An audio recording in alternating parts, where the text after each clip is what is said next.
Welcome back to ಆರೋಗ್ಯ touch ಚಾನಲ್ಗೆ ಸ್ವಾಗತ. ಸೊ ಇವತ್ತು ಪಿ ಸಿ ಓ ಡಿ ಇದ್ದರೆ, ಥೈರಾಯ್ಡ್ ಇದ್ದರೆ, ಎಂಡೋಮೆಟ್ರೋಸಿಸ್ ಇದ್ದರೆ, ಹಾಗೆ ಫೆಲೋಪಿಯನ್ ಟ್ಯೂಬ್ ಬ್ಲಾಕ್ ಇದ್ದರೆ ಪ್ರೆಗ್ನೆನ್ಸಿ ಆಗಲ್ವಾ ಅಂತ ತುಂಬ ಜನ ಕೇಳ್ತಾರೆ. ನನ್ನ ನರ್ಸಿಂಗ್ ಫೀಲ್ಡಲ್ಲಿ ತುಂಬ ಜನ ಮೇಡಮ್ ನಮಗೆ ಥೈರಾಯ್ಡ್ ಇದೆ, ಪಿ ಸಿ ಓ ಡಿ ಇದೆ, ಏನೋ ಎಂಡೋಮೆಟ್ರೋಸಿಸ್ ಇದೆ, ಫೆಲೋಪಿಯನ್ ಟ್ಯೂಬ್ ಬ್ಲಾಕ್ ಇದೆ, ನಮಗೆ ಮಗು ಆಗೋದಕ್ಕೆ 4-5 ವರ್ಷದಿಂದ ಟ್ರೈ ಮಾಡ್ತಾ ಇದ್ದೀವಿ, ಮಗು ಆಗೋದಿಲ್ವಾ? ಥೈರಾಯ್ಡ್ ಮೇಯ್ನಾಗಿ ಥೈರಾಯ್ಡ್ ಇದ್ದವರು ಜಾಸ್ತಿ ಜನ ಕೇಳಿರೋದು, ನಮಗೆ ಮಗು ಆಗ್ತಾ ಇಲ್ಲ, ಇದು ಥೈರಾಯ್ಡನ್ನೇ ಕಾರಣ ಇರ್ಬೋದಾ, ಯಾಕೆ ಈ ಮಕ್ಕಳು ಆಗಲ್ಲ, ಥೈರಾಯ್ಡ್ ಇದ್ದರೆ ಅಂತ ತುಂಬ ಜನ. ಹೋದ ಪ್ರಕಾರ ಥೈರಾಯ್ಡ್ ಇದ್ದರೆ 100% ಮಗು ಆಗುತ್ತೆ, ಹೆಲ್ದಿ ಪಾಪುಗೆ ನೀವು ಜನ್ಮ ಕೊಡ್ಬೋದು 100% ಆಗಿ ನಾನು ಹೇಳ್ತೀನಿ. ಸೊ ಯಾವ ಥರ ನೀವು ಮನೆಯಲ್ಲಿ ಥೈರಾಯ್ಡ್ ಇದ್ದರೆ, ಹಾಗೆ ಪಿ ಸಿ ಓ ಡಿ ಇದ್ದರೆ, ಇವೆಲ್ಲ ಹಾರ್ಮೋನ್ಸ್ ಡಿಸೀಸ್ ಆಗಿರೋದ್ರಿಂದ ನಮ್ಮ ಹಾರ್ಮೋನ್ಸ್ನ ಬ್ಯಾಲೆನ್ಸ್ ಆಗಿ ಇಡೋದ್ರ ಮೂಲಕ ನಾವು ಇದನ್ನು ಕಂಟ್ರೋಲಲ್ಲಿ ಇಟ್ಕೋಬೋದು. ಇದನ್ನು ಯಾವ ಥರ ಕಂಟ್ರೋಲಲ್ಲಿ ಇಟ್ಕೋಬೇಕು ಅಂತ ನಾನು ವಿಡಿಯೋದಲ್ಲಿ ಹೇಳ್ತೀನಿ, ಮುಂದುವರೆದ ವಿಡಿಯೋನ ಮಾಡ್ತೀನಿ. ವಿಡಿಯೋನ ಕೊನೆವರೆಗೂ ನೋಡಿ, ಮಧ್ಯೆ ಮಧ್ಯೆ ಟಿಪ್ಸ್ನ ಹೇಳ್ತಾ ಇರ್ತೀನಿ, ಯಾರು ಸ್ಕಿಪ್ ಮಾಡದೆ ವಿಡಿಯೋನ ನೋಡಿದರೆ ನಿಮಗೆ ಅರ್ಥ ಆಗುತ್ತೆ.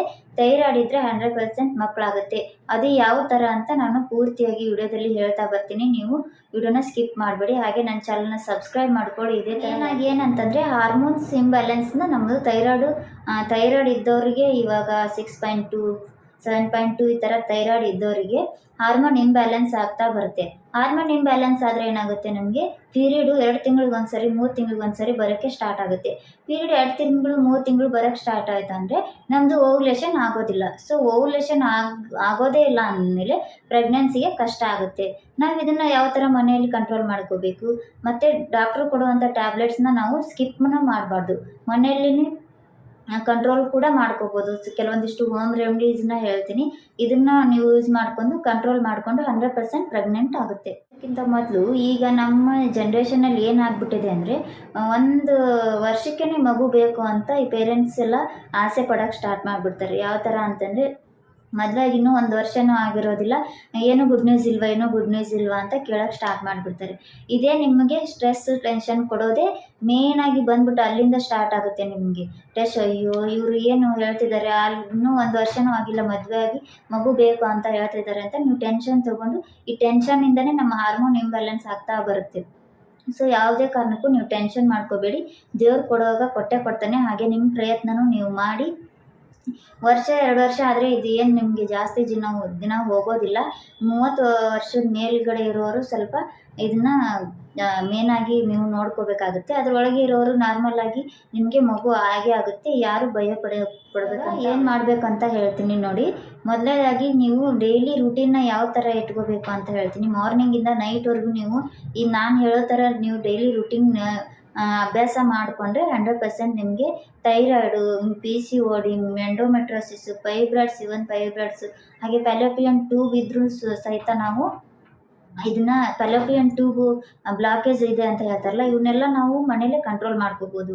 ಯಾವ ಥರ ಅಂತ ಹೇಳ್ತೀನಿ ನೋಡಿ. ಮೊದಲಿಗೆ ಮಾರ್ನಿಂಗ್ ಎದ್ದ ತಕ್ಷಣ ನೀವು ಮೆಡಿಟೇಷನ್ ಮಾಡಬೇಕು. ಮೆಡಿಟೇಷನ್ ಮಾಡೋದ್ರಿಂದ ನಮ್ಮ ಸ್ಟ್ರೆಸ್ ಲೆವೆಲ್ ಕಡಿಮೆ ಆಗುತ್ತೆ, ಹಾರ್ಮೋನ್ಸ್ ಸೆಟಲ್ಸ್ ಆಗ್ತಾ ಬರುತ್ತೆ. ಸೊ ನೀವು ಮೆಡಿಟೇಷನ್ ಇದು ಮುಖ್ಯ. ಎದ್ದ ತಕ್ಷಣ ನೀವು 10 ನಿಮಿಷ ಮೆಡಿಟೇಷನ್ ಆದಮೇಲೆ ಯಾವುದಾದ್ರೂ ಒಂದು ಟೀಗೆ ಅಭ್ಯಾಸ ಮಾಡ್ಕೊಳ್ಳಿ. ಟೀ ಅಂತಂದರೆ ಡೈಲಿ ಸಕ್ಕರೆ ಹಾಕಿ ಕುಡಿತೀವಲ್ಲ, ಕಾಫಿ ಟೀ ಇದನ್ನು ಕುಡಿಯೋಕ್ಕೆ ಹೋಗಬೇಡಿ. ಒಂದು ಜೀರಿಗೆ ನಾನು ಹಿಂದಿನ ವಿಡಿಯೋದಲ್ಲಿ ಹಾಕಿದ್ದೀನಿ, ಯಾವ ಥರ ಪಿ ಸಿ ಓ ಡಿ ಇದ್ದವ್ರಿಗೆ ಬ್ಯಾಲೆನ್ಸ್ ಆಗಬೇಕು ಅಂದರೆ ಜೀರಿಗೆ ನೀರು, ಅಜ್ವಾನ ನೀರು, ಮೆಂತೆಕಾಳು ನೀರು, ಇವನ್ನ ಇದರಲ್ಲಿ 3 ಯಾವುದಾದ್ರೂ ಒಂದು ಡೈಲಿ ನೀವು 1 ತಿಂಗಳವರೆಗೂ ಕೊಡುತ್ತಾ ಬರಬೇಕು.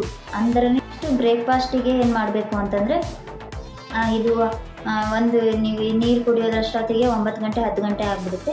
11 ಗಂಟೆಗೆ ನೀವು ಬ್ರೇಕ್ಫಾಸ್ಟ್ ಮಾಡ್ತೀನಿ ಅಂತಂದರೆ ಮೂಂಗ್ ದಾಲ್ ಅಂದರೆ ಹೆಸರು ಕಾಳನ್ನು ಜಾಸ್ತಿ ಯೂಸ್ ಮಾಡಿ, ಅದರಲ್ಲಿ ಪ್ರೋಟೀನ್ ಅಂಶ ಇರೋದ್ರಿಂದ ನಿಮಗೆ ಹಾರ್ಮೋನ್ ಬ್ಯಾಲೆನ್ಸ್ ಮಾಡೋದಕ್ಕೆ ತುಂಬ ಹೆಲ್ಪ್ ಆಗುತ್ತೆ.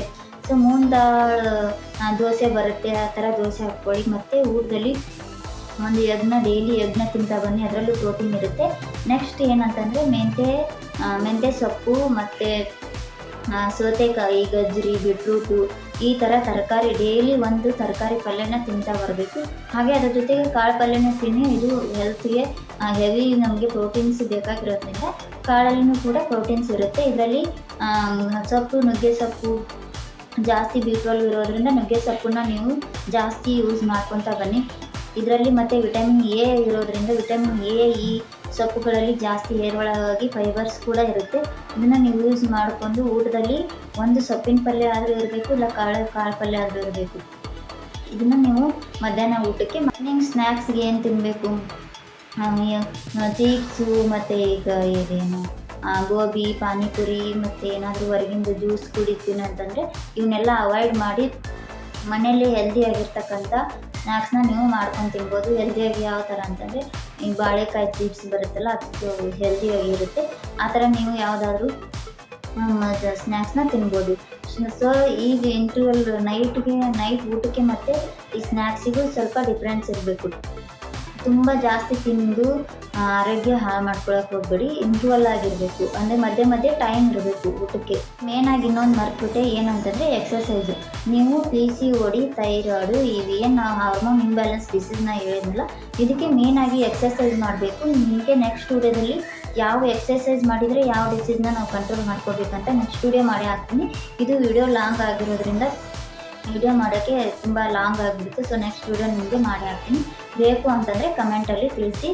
PCOD ಎಕ್ಸಸೈಸ್ ಬೇಕು, ಥೈರಾಯ್ಡ್ ಎಕ್ಸಸೈಸ್ ಬೇಕು, ಯಾವುದ್ರ ಬಗ್ಗೆ ಬೇಕು ಅಂತ ಕಮೆಂಟಲ್ಲಿ ಹೇಳಿ. ನಾನು ನೈಟ್ ಬಂದುಬಿಟ್ಟು ಸೇಮ್ ನೀವು ಡಿನ್ನರ್ಗೂ ಕೂಡ ಕಾಳು ಪಲ್ಯ, ಸೊಪ್ಪಿನ ಪಲ್ಯನೇ ತಿನ್ನಬೇಕು.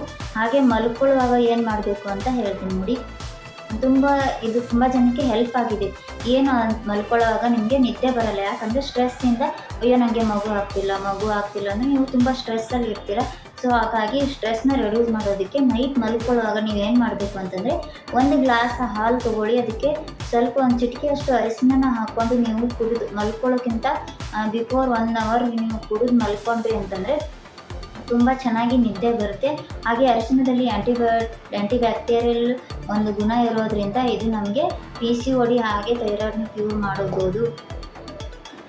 ಇಷ್ಟು ನೀವು ಮಾರ್ನಿಂಗಿಂದ ಹಿಡಿದು ನೈಟ್ವರೆಗೂ ನೀವು ಇದನ್ನು ಮಾಡಿದ್ದೇ ಆದರೆ ನಿಮ್ಮ ಹಾರ್ಮೋನ್ಸ್ನ ನೀವು ಬ್ಯಾಲೆನ್ಸಲ್ಲಿ ಇಟ್ಕೊಂಡು ಕರೆಕ್ಟಾಗಿ ತಿಂಗಳು ನಮಗೆ ಡೇಟ್ ಬರೋದಾಗಲಿ, ಹಾಗೆ ಇದೇನು PCOD, ಸ್ಟ್ರೆಸ್ಸು, ನಮಗೆ ಅನ್ವಾಂಟೆಡ್ ಹೇರ್ಸು, ಪಿಂಪಲ್ಸು ಎಲ್ಲನೂ ಗುಣವಾಗ್ತಾ ಬರುತ್ತೆ. ತಿಂಗಳ ನೀವು ರಿಸಲ್ಟ್ನ ನೋಡ್ಕೊತಾ ಬರ್ತೀರ. ನಾ ಹೇಳಿರೋ ಥರ ಡೇ ಟು ನೈಟ್ವರೆಗೂ ಈ ಥರ ರುಟೀನ್ನ ನೀವು ಮಾಡಬೇಕು. ಸೊ ನೆಕ್ಸ್ಟ್ ನಾನು ಏನು ಹೇಳ್ತೀನಿ ಅಂತಂದರೆ, ನೀವು ಮನೆ ಕೆಲಸದಲ್ಲಿ ವಾಷಿಂಗ್ ಮಿಷಿನ್ ಇದ್ದರೆ, ಮಿಕ್ಸರ್ ಇದ್ದರೆ ಇದು ಒಂದನ್ನು ನೀವು ಚೇಂಜ್ ಮಾಡ್ಕೊಳ್ಳಿ. ವಾಷಿಂಗ್ ಮಿಷಿನ್ ಇದ್ದರೆ ವಾಷಿಂಗ್ ಮಿಷಿನ್ಗೆ ಬಟ್ಟೆ ಹಾಕ್ತೇನೆ ನೀವು ಕೈಲೇ ಈ ಥರ ಬಗ್ಗಿ ಒಗೆಯೋದ್ರಿಂದ ನಿಮಗೆ ಎಕ್ಸಸೈಸ್ ಕೂಡ ಆಗುತ್ತೆ. ಸೊ ಇಲ್ಲಿ ಪೆಲ್ವಿಕ್ ಮಸಲ್ಸ್ ಕೂಡ ಲೂಸ್ ಆಗಿ ನಿಮಗೆ PCOD ಮತ್ತು ಥೈರಾಯ್ಡ್ ಕ್ಯೂರ್ ಆಗ್ತಾ ಬರುತ್ತೆ. ಇದನ್ನು ನೀವು ಕನ್ವರ್ಟ್ ಮಾಡ್ಕೋಬೇಕು. ಮನೆಯಲ್ಲಿ ಇದೇ ಕೆಲಸನ ಜಾಸ್ತಿ ಮಾಡಬೇಕು, ಆಯಿತಾ. ಊಟ ಮಾಡೋದು ಮಲಗೋದು ಮಾಡಿದರೆ ಸ್ಟ್ರೆಸ್ಸು ಆಗುತ್ತೆ. ಹಾಗೆ ನಮ್ಮ ಬಾಡಿಯಲ್ಲಿ ವೇಟ್ ಕೂಡ ಜಾಸ್ತಿ ಆಗಿ ಹಾರ್ಮೋನ್ ಇಂಬ್ಯಾಲೆನ್ಸ್ ಕೂಡ ಆಗ್ತಾ ಬರುತ್ತೆ. ಸೊ ಇದನ್ನು ಇವತ್ತಿನ ವಿಡಿಯೋದಲ್ಲಿ ಹೇಳಿದ್ದೀನಿ. ಇಷ್ಟು ನನ್ನ ಮಾಹಿತಿ ನಿಮಗೆ ಇಷ್ಟ ಆಗಿದ್ರೆ ದಯವಿಟ್ಟು ನನ್ನ ಚಾನಲ್ನ ಸಬ್ಸ್ಕ್ರೈಬ್ ಮಾಡಿಕೊಳ್ಳಿ. ನೆಕ್ಸ್ಟ್ ವಿಡಿಯೋದಲ್ಲಿ ನಿಮಗೆ ಎಕ್ಸಸೈಸ್ ಬಗ್ಗೆ ನಾನು ಏನೇನು ಎಕ್ಸಸೈಸ್ನ ಟ್ರೈ ಮಾಡಿದೆ ಅದನ್ನ ಮನೆಯಲ್ಲಿ ಟ್ರೈ ಮಾಡಿ ನನಗೆ ಮಗು ಆಯಿತು ಅದನ್ನು ಹೇಳ್ಕೊತೀನಿ ನಿಮ್ಮ ಮುಂದೆ. ವಿಡಿಯೋನ ಕೊನೆವರೆಗೂ ನೋಡಿದ್ದಕ್ಕೆ ತುಂಬ ಧನ್ಯವಾದಗಳು. ಹಾಗೆ ನನ್ನ ಚಾನಲ್ನ ಸಬ್ಸ್ಕ್ರೈಬ್ ಮಾಡ್ಕೊಳ್ಳಿ. ಇದೇ ಥರ ಹೆಲ್ತ್ ಟಿಪ್ಸ್ಗಾಗಿ ನೆಕ್ಸ್ಟ್ ವಿಡಿಯೋದಲ್ಲಿ ನಿಮಗೆ ಸಿಗ್ತೀನಿ.